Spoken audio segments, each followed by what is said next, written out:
परिचय। पिंकी, चलो हम वापस चलें, मुझे पढ़ाई करनी है। थोड़ा ठहरो, मैं तुम्हें कुछ दिखाना चाहती हूँ। क्या? थोड़ा ऊंचे स्वर में कुछ बोलो। पिंकी! अरे ये क्या? इसको तो प्रध्वनि कहते हैं। प्रध्वनि? ये तो बड़ा दिलचस्प है। हाँ, क्या तुम इस विषय में अधिक जानना चाहती हो? हाँ, बताओ ना। चलो, मैं तुम्हें ध्वनि के संबंध में सब कुछ बताती हूँ। उद्देश्य। इस पाठ के अंत में आप निम्न करने में सक्षम हो जाएंगे: ध्वनि की उत्पत्ति को समझना, ध्वनि के प्रसार को समझना, ध्वनि तरंगों के लक्षणों को बताना, ध्वनि तरंगों के परावर्तन को समझना, प्रतिध्वनि और अनुगूंज को परिभाषित करना, सोनार को परिभाषित करना एवं मानव कान की संरचना की व्याख्या करना।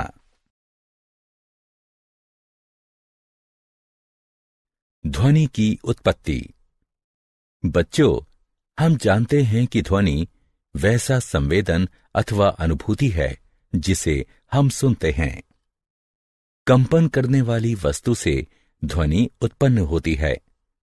जब कोई वस्तु अथवा पदार्थ गति करता है तो कंपन होता है। कंपन का अर्थ है किसी वस्तु अथवा पदार्थ का तेज गति से आगे पीछे होना। आइए कुछ उदाहरणों के माध्यम से जानते हैं कि नियत ध्वनियां कैसे उत्पन्न होती हैं। मानव ध्वनि।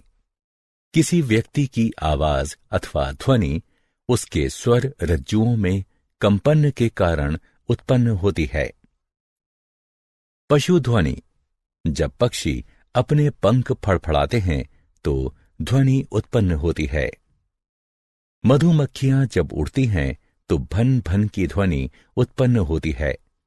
ऐसा उनके पंखों की तेज गति के कारण होता है। मधुमक्खियों के पंखों की तेज गति से वायु में कंपन होता है और भन भन की ध्वनि उत्पन्न होती है। संगीत स्वर। विभिन्न वाद्य यंत्रों के माध्यम से भिन्न भिन्न प्रकार की ध्वनियां निकलती हैं। ध्वनि के लिए कुछ वाद्य यंत्रों पर किसी वस्तु से क्रमिक चोट करनी पड़ती है तो कुछ वाद्य यंत्र तथा बीन अथवा वायलिन में एक या इससे अधिक तार खींचने से कंपन उत्पन्न होता है और इस कारण स्वर लहरी फूटती है।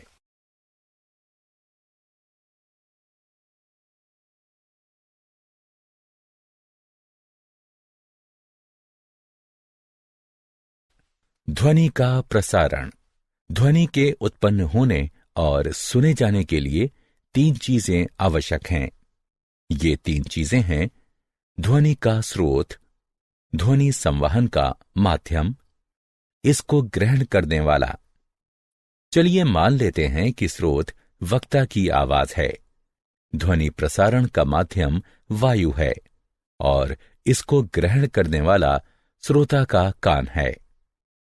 जब वक्ता के भाषण द्वारा ध्वनि उत्पन्न होती है अथवा जब किसी वस्तु में कंपन होता है तो ये माध्यम के कणों को कंपन के इर्द गिर्द व्यवस्थित करता है।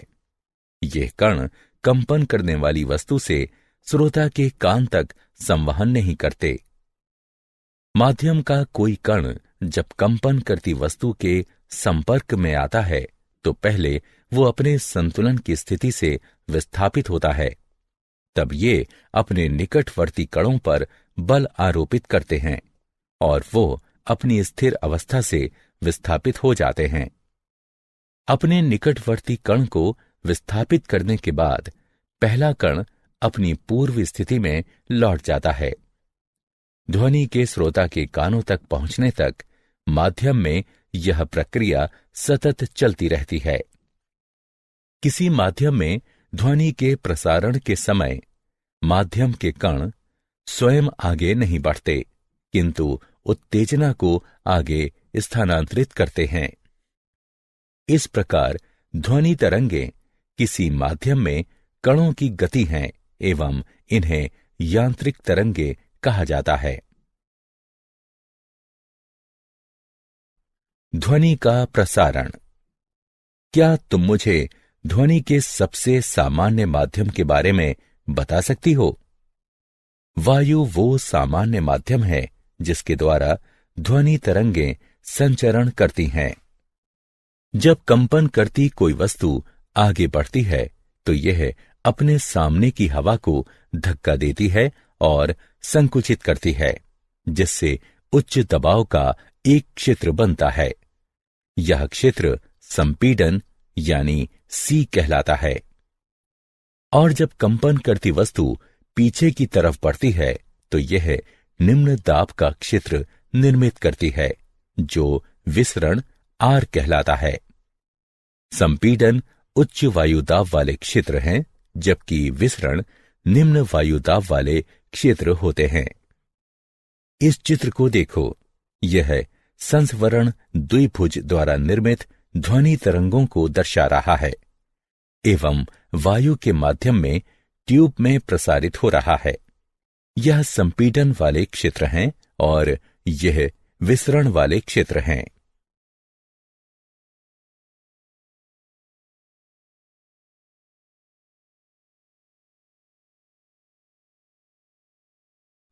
ध्वनि प्रसरण के लिए माध्यम आवश्यक है। इस प्रकार कणों में कंपन द्वारा ध्वनि उत्पन्न होती है। इसके संचरण के लिए माध्यम की आवश्यकता होती है, यथा वायु, द्रव अथवा ठोस। परंतु हम ये कैसे सिद्ध कर सकते हैं कि ध्वनि संचरण के लिए माध्यम की आवश्यकता होती है? आइए देखें। इस आकृति को देखिए। यहां एक विद्युत घंटी एक वायुरोधी शीशे के मर्तबान में रखी है, जो एक वैक्यूम पंप से जुड़ी है। जैसे ही विद्युत घंटी का परिपथ पूर्ण होता है, ध्वनि सुनाई पड़ती है। अब यदि हम धीरे धीरे वैक्यूम पंप की सहायता से मर्तबान से वायु बाहर निकालते हैं, ध्वनि की तीव्रता घटने लगती है और अंततः जब मर्तबान से पूरी वायु निकाल ली जाती है, तब ध्वनि भी सुनाई नहीं पड़ती। हमने घड़ियाल पर लगातार पड़ते हथौड़े की चोट देखी होगी। इससे यह स्पष्ट रूप से सिद्ध होता है कि ध्वनि को संचरण के लिए माध्यम की आवश्यकता होती है।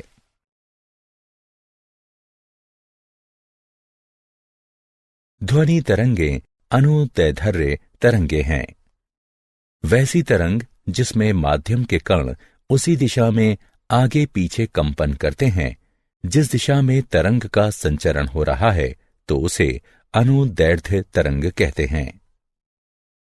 तीन माध्यमों ठोस, द्रव एवं गैस में अनुदैर्ध्य तरंगें उत्पन्न की जा सकती हैं। ध्वनि तरंगें अनुदैर्ध्य होती हैं क्योंकि कणों के कंपन की दिशा तरंगों की दिशा के समांतर होती है।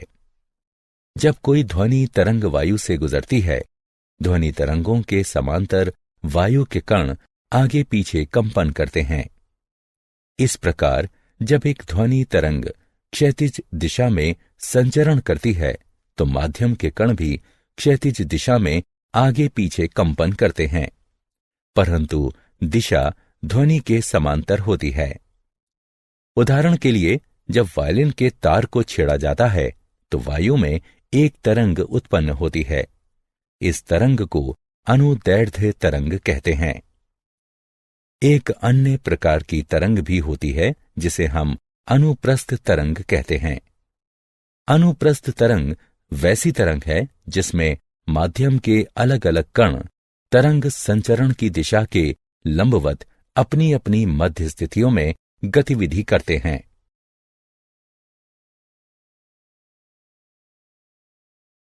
ध्वनि तरंगों के लक्षण। एक ध्वनि तरंग को तीन आधारभूत लक्षणों से परिभाषित किया जा सकता है। यह लक्षण है इसकी आवृत्ति, आयाम एवं गति। एक सेकंड में जितने तरंग दैर्ध्य उत्पन्न होते हैं उसे आवृत्ति कहते हैं।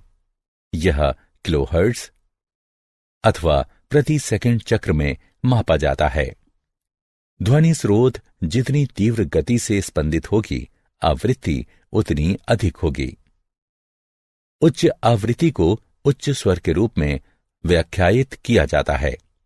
उदाहरण के लिए, जब तुम उच्च स्वर में गाते हो तो तुम अपने स्वर रज्जुओं को तीव्र गति से स्पंदन के लिए बाध्य करते हो।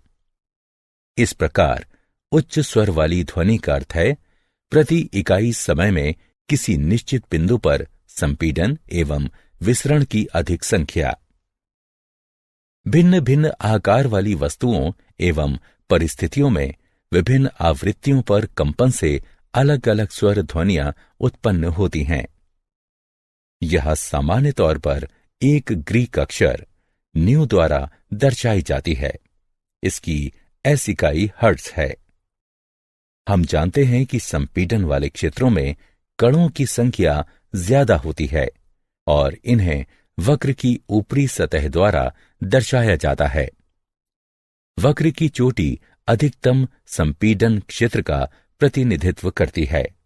इस प्रकार संपीडन क्षेत्र में घनत्व और दबाव दोनों अधिक होते हैं। विसरण निम्न दाब क्षेत्र होता है, जहां कण बिखरे होते हैं और इन्हें घाटी द्वारा दर्शाया जाता है, अर्थात वक्र के निचले हिस्से द्वारा।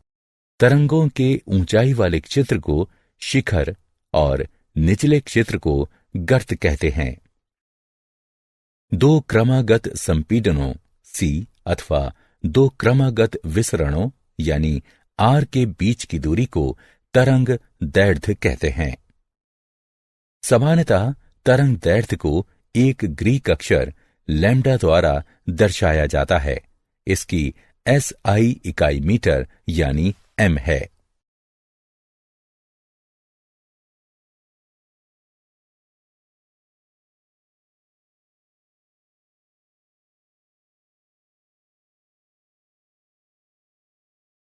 ध्वनि तरंगों के लक्षण।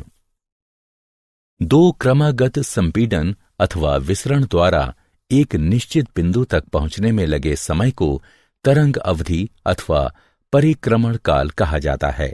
इसे एक प्रतीक चिन्ह T द्वारा दर्शाया जाता है। इसकी SI इकाई सेकंड यानी S है। आवृत्ति एवं समय का संबंध निम्न है। V बराबर 1/T। किसी तरंग संकेत की क्षमता अथवा शक्ति को उसका आयाम कहते हैं, अथवा कह सकते हैं कि ग्राफ पर तरंग की ऊंचाई ही उसका आयाम है। मूलतः ध्वनि की प्रबलता अथवा कोमलता उसके आयाम द्वारा ही निर्धारित होती है। ध्वनि तरंग के आयाम उस बल पर निर्भर हैं जो किसी वस्तु में कंपन के लिए लगाए जाते हैं। गति।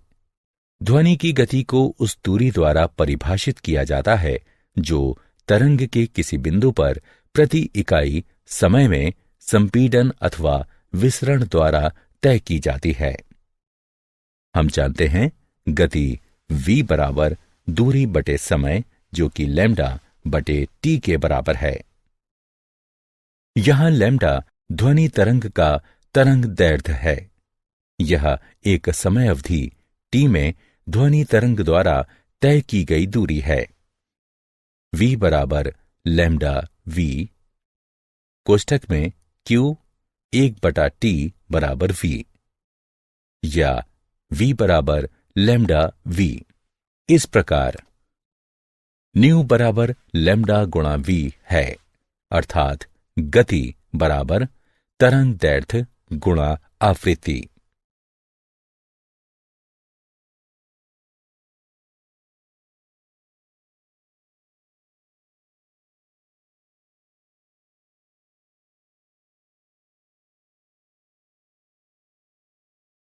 विभिन्न माध्यमों में ध्वनि की चाल।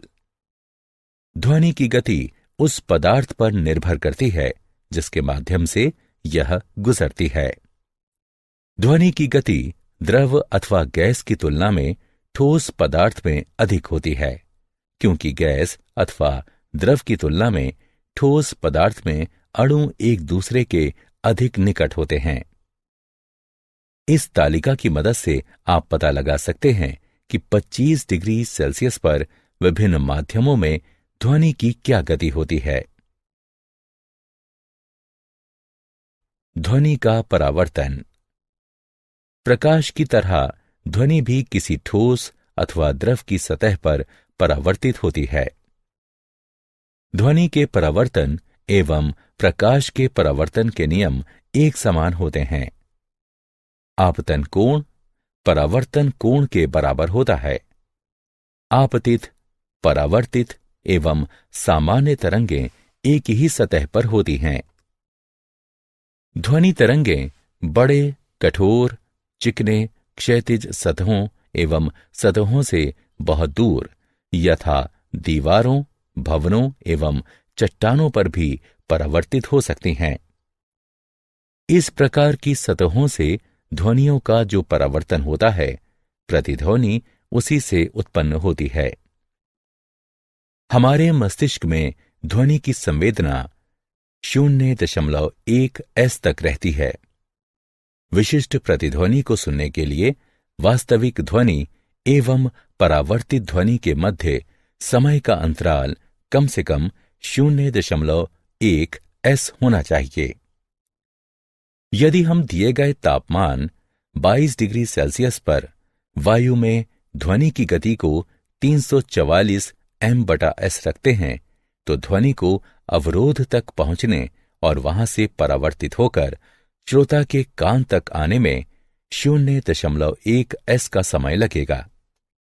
अतः अपने प्रस्थान बिंदु से लेकर परावर्तन सतह एवं परावर्तन सतह से पुनः प्रस्थान बिंदु तक लौटने में ध्वनि द्वारा तय की गई कुल दूरी को कम से कम 344 m/s इंटू 0.1 S बराबर 34.4 m होना चाहिए।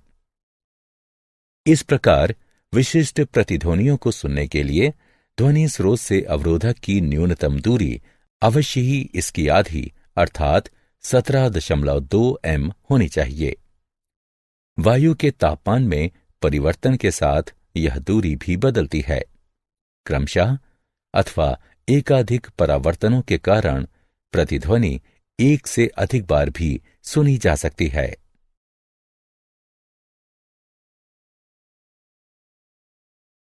गूंज दृढ़तापूर्वक बार बार ध्वनि परावर्तन के परिणाम स्वरूप जो ध्वनि उत्पन्न होती है उसे गूंज कहा जाता है। गूंज तब अनुभव होती है जब परावर्तित ध्वनि तरंगें आपके कानों तक 0.1 सेकंड से भी कम समय में पहुंच जाती हैं। उदाहरण के लिए एक बड़े कक्ष में जो ध्वनि उत्पन्न होगी वह देर तक बार बार दीवारों से परावर्तित होगी, जब तक कि उसकी त्वरा घटते घटते इतनी कम हो जाएगी कि सुनी नहीं जा सके। आइए अब एक समस्या का हल करते हैं। एक व्यक्ति एक चट्टान के पास चिल्लाता है एवं 5 सेकंड के बाद प्रतिध्वनि सुनता है। उस व्यक्ति से चट्टान की दूरी क्या है यदि ध्वनि की गति v बराबर 300 m s की पावर -1। ध्वनि की दी गई गति v बराबर 300 m s की पावर -1 है। प्रतिध्वनि सुनाई देने में लगा समय t बराबर 5 सेकेंड।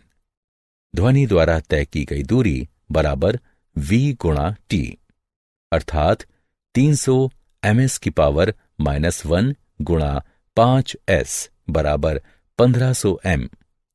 5 सेकंड में ध्वनि को व्यक्ति और चट्टान के बीच की दूरी 2 बार तय करनी पड़ेगी।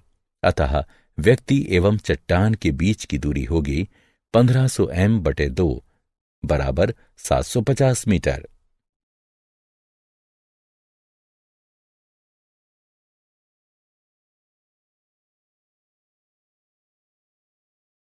श्रवण सीमा। औसतन व्यक्ति की सामान्य श्रवण सीमा निम्नतम 20 हर्ट्ज एवं उच्चतम 20,000 हर्ट्ज के बीच होती है। 5 वर्ष से कम उम्र के बच्चों और कुछ पशुओं जैसे कुत्ता 25 किलोहर्ट्ज तक की ध्वनि सुन सकते हैं। मनुष्य की श्रवण सीमा उम्र बढ़ने के साथ घटने लगती है। जब व्यक्ति बूढ़ा हो जाता है तो उच्च आवृत्ति की ध्वनि सुनने की क्षमता खो देता है। 20 हर्ट्ज से कम आवृत्ति वाली ध्वनियां अनुश्रव्य ध्वनि कहलाती है। कुछ जानवर यथा व्हेल एवं हाथी अनुश्रव्य ध्वनियां निकाल सकते हैं। 20 किलोहर्ट्ज से ऊंची आवृत्ति वाली ध्वनियों को पराश्रव्य ध्वनि कहते हैं। कुत्ते कुछ पराश्रव्य ध्वनियों को सुन सकते हैं, इसलिए श्वान प्रशिक्षक अपने कुत्ते को बुलाने के लिए पराश्रव्य ध्वनि वाली सीटी का उपयोग कर सकता है। पराश्रव्य ध्वनि तरंगें चमगादड़ों के लिए अति आवश्यक हैं, क्योंकि वो दुनिया को देखने के लिए इसी पराश्रव्य ध्वनि तरंगों पर निर्भर हैं। पराश्रव्य ध्वनि के अनुप्रयोग। पराश्रव्य ध्वनियों का उपयोग उद्योगों एवं चिकित्सा के क्षेत्र में किया जाता है। पराश्रव्य ध्वनियां अवरोधकों की उपस्थिति में भी अपने निर्दिष्ट पथ पर गमन कर सकती हैं। महिलाओं के पेट की जांच के लिए चिकित्सक हस्तचालित ट्रांसड्यूसर के माध्यम से उच्च आवृत्ति वाली पराश्रव्य ध्वनियों का उपयोग करते हैं।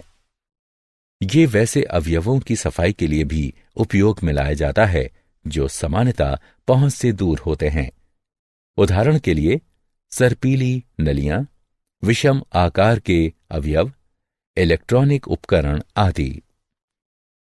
पराश्रव्य ध्वनि तरंगों का उपयोग किसी धातु खंड में दरार अथवा दोष का पता लगाने में भी किया जा सकता है।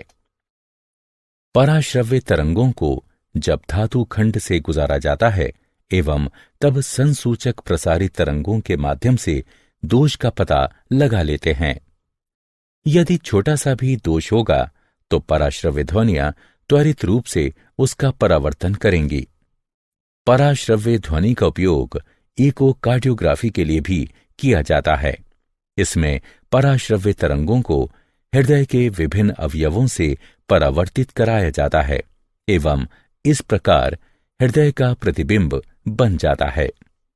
पराश्रव्य ध्वनि का उपयोग मनुष्य के गुर्दे में बनने वाले छोटे पत्थरों के टुकड़े करने में भी किया जाता है, जो बाद में मूत्र के साथ शरीर के बाहर आ जाते हैं।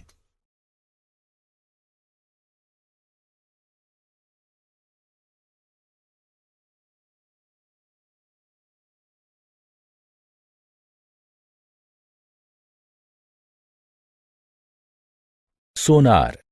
सोनार वो यंत्र है जो पराश्रव्य तरंगों की सहायता से पानी के भीतर की वस्तुओं का वेग, दिशा एवं दूरी मापता है। सोनार वस्तुतः साउंड नेविगेशन एंड रेंजिंग का संक्षिप्त रूप है। इस तरह सोनार का अर्थ हुआ ध्वनि संचालन द्वारा नौवहन को श्रेणीबद्ध करना। सोनार में एक ट्रांसमीटर एवं एक संसूचक होता है और यह किसी नाव अथवा जहाज में लगा रहता है। ट्रांसमीटर पराश्रव्य तरंग उत्पन्न करता एवं प्रसारित करता है। यह तरंगें पानी में संचरण करती हैं और समुद्र तल में किसी वस्तु से टकराने के बाद परावर्तित होती हैं तो संसूचक को इसकी सूचना मिल जाती है। पराश्रव्य तरंगों को संसूचक विद्युत संकेतों में परिवर्तित कर देता है, जो उसकी उचित व्याख्या कर देता है। इको रेंजिंग तकनीक की सहायता से उस वक्त की दूरी का पता लगाया जा सकता है जिससे परावर्तन के बाद ध्वनि तरंगों ने संसूचक को संकेत दिया था। मान लेते हैं कि पराश्रव्य ध्वनि तरंगों के संकेतों के संचरण एवं ग्रहण के बीच समय का अंतराल t है एवं समुद्र सतह पर ध्वनि का वेग v है। पराश्रव्य तरंगों द्वारा तय की गई कुल दूरी 2d है, तो 2d बराबर v/t होगा। इसी को इको रेंजिंग तकनीक कहते हैं।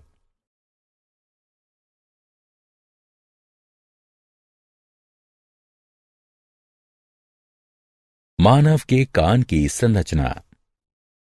कान मुख्य रूप से 3 भागों में विभक्त होता है, बाह्य, मध्य एवं आंतरिक। ध्वनि को पहचानने एवं समझने में कान के प्रत्येक भाग की अपनी विशेष भूमिकाएं होती हैं। कान के बाहरी भाग को पिन्ना अर्थात कर्णपाली कहते हैं। यह अपने आसपास के वातावरण से ध्वनि ग्रहण करता है। एकत्र ध्वनि कर्णपाली से गुजरते हुए श्रवण नालिका में जाती है। श्रवण नालिका के अंतिम छोर पर एक पतली झिल्ली होती है, जिसे कर्णपटल अथवा कान की झिल्ली कहते हैं। जब संपीडन अथवा विसरण कर्णपटल तक पहुंचती है तो यह झिल्ली अंदर एवं बाहर की तरफ गति शुरू कर देती है। इस प्रकार कर्णपटल कंपन करने लगता है। यह कंपन मध्य कर्ण की 3 हड्डियों घन, अहरन एवं वलयक द्वारा परिवर्तित होती है। तत्पश्चात मध्य कान इन स्पंदनों को आंतरिक कान की दिशा में संचरित कर देता है। आंतरिक कान के भीतर कंपन अथवा विविध दबाव कर्णावर्त द्वारा विद्युत संकेतों में परिवर्तित हो जाता है। यह विद्युत संकेत श्रोता की श्रवण तंत्रिका के माध्यम से मस्तिष्क तक पहुंचते हैं एवं मस्तिष्क इसकी व्याख्या ध्वनि रूप में कर लेता है।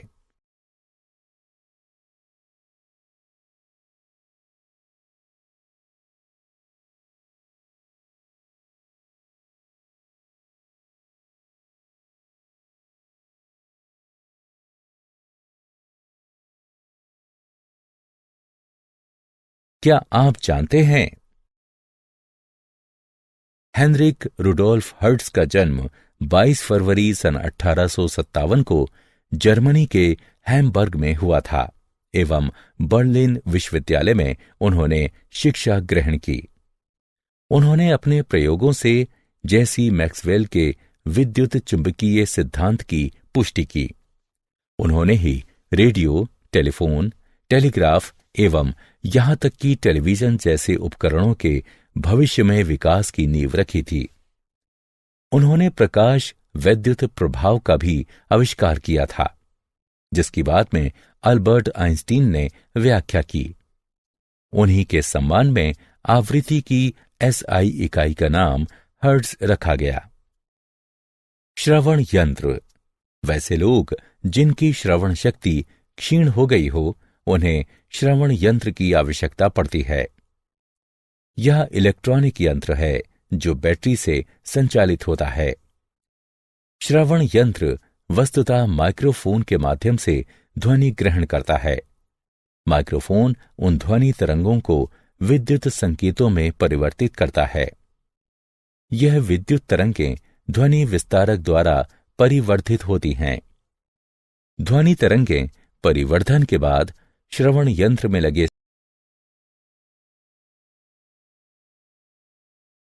सारांश। आइए हमने जो कुछ सीखा है उसे संक्षेप में दोहराएं। विभिन्न वस्तुओं में कंपन के कारण ध्वनि उत्पन्न होती है। ध्वनि अनुप्रस्थ तरंगों के रूप में किसी माध्यम से गुजरती है। किसी माध्यम में ध्वनि क्रमशः संपीडन एवं विसरण के रूप में संचरण करती है।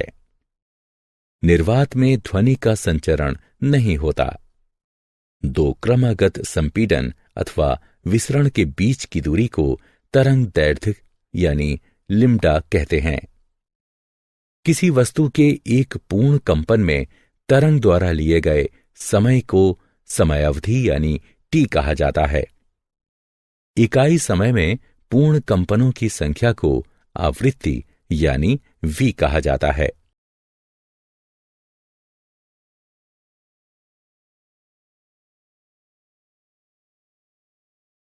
ध्वनि का वेग u, आवृत्ति v एवं तरंग दैर्घ्य लैम्डा समीकरण द्वारा संबद्ध है। ध्वनि की गति प्राथमिक रूप से संचरण माध्यम की प्रकृति एवं तापमान पर निर्भर करती है।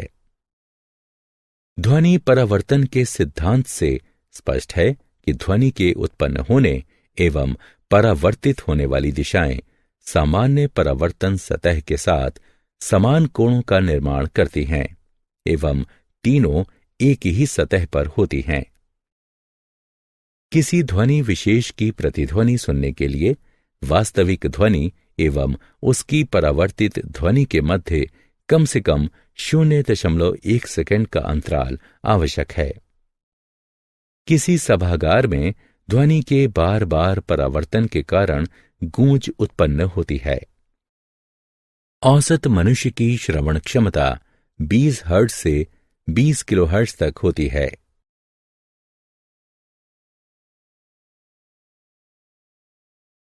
बीस हर्ट्ज से कम आवृत्ति वाली ध्वनि तरंगों को अनुश्रव्य एवं 20,000 हर्ट्ज से अधिक आवृत्ति वाली ध्वनि तरंगों को पराश्रव्य तरंग कहते हैं।